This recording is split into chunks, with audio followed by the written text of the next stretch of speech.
The Supreme Court delivered a major decision on global trade this past Friday. The court struck down a large part of President Donald Trump's tariff program. The justices ruled in a 6-3 decision. They found the law used to justify the tariffs was not being applied correctly. This ruling fundamentally alters the landscape of American economic policy. It directly challenges the broad executive authority used to set import duties on goods from around the world. The decision is a significant check on presidential power in international commerce. At the center is the International Emergency Economic Powers Act of 1977, known as IEEPA. The majority said this law does not authorize the president to impose tariffs. Chief Justice John Roberts authored the opinion, clarifying IEEPA was intended for different types of economic emergencies. President Trump's reaction was immediate and forceful. Within hours, he took to Truth Social to condemn the justices who ruled against him. He called the decision a disgrace and a political attack on his agenda. But his response went beyond words. He pivoted to a new strategy. He announced an executive order implementing a fresh 10% global tariff on nearly all imports. This order relies on Section 122 of the Trade Act of 1974. Section 122 allows temporary tariffs to address major balance of payments deficits. The new duties would take effect almost immediately, signaling a rapid transition. But tariffs under Section 122 can only last 150 days without congressional approval. That sets up a showdown on Capitol Hill over whether to extend, let expire, or amend the policy. The markets endured intense volatility following the back-to-back announcements. Supreme Court, then White House. Initially, investors cheered the striking down of the IEEPA tariffs. Major indexes jumped sharply on hopes of lower import costs and reduced friction. By the close, gains held but early euphoria faded.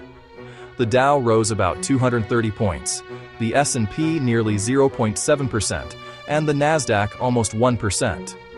Intraday charts wavered as investors digested the new 10% global tariff. Gold and silver rallied, classic signals of safe haven demand and lingering anxiety. Impact varied across sectors, with supply chain exposed companies swinging most. Retailers and appliance makers popped on hopes old tariffs would vanish. But the new 10% duty tempered those gains, leaving a mixed, uncertain picture. Beyond markets, a massive question looms. What happens to money already paid under IEEPA tariffs? Estimates suggest refunds could total as much as $175 billion. The ruling was silent on refunds, creating profound uncertainty for importers. Without guidance, the issue will likely be decided through further litigation. President Trump suggested the fight could last years, criticizing the decision. For businesses, potential refunds are vital capital tied up in limbo. Refunds could fund investments, hiring, and debt reduction. But no timeline means budgeting headaches and planning chaos.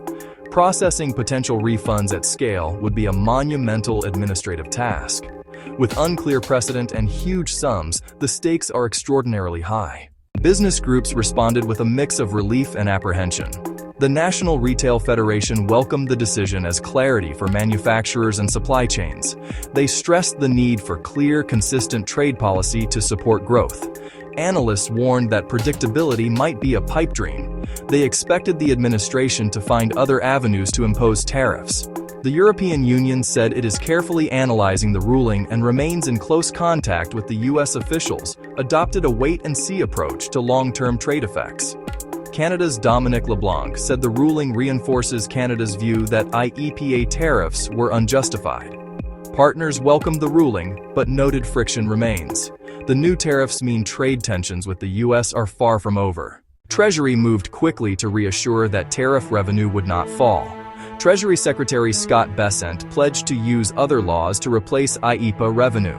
He said tariff revenue would be virtually unchanged in 2026. No one should expect tariff revenue to go down, he asserted. The 10% global tariff is only one piece of a broader strategy. The administration is likely exploring authorities like the Trade Expansion Act. Section 122's 150-day clock pulls Congress into the decision. Expect intense debate between free traders and protectionists over extending tariffs. Legal fights over refunds and legislative maneuvering will dominate the months ahead. one certainty remains: turbulence in global trade is far from over.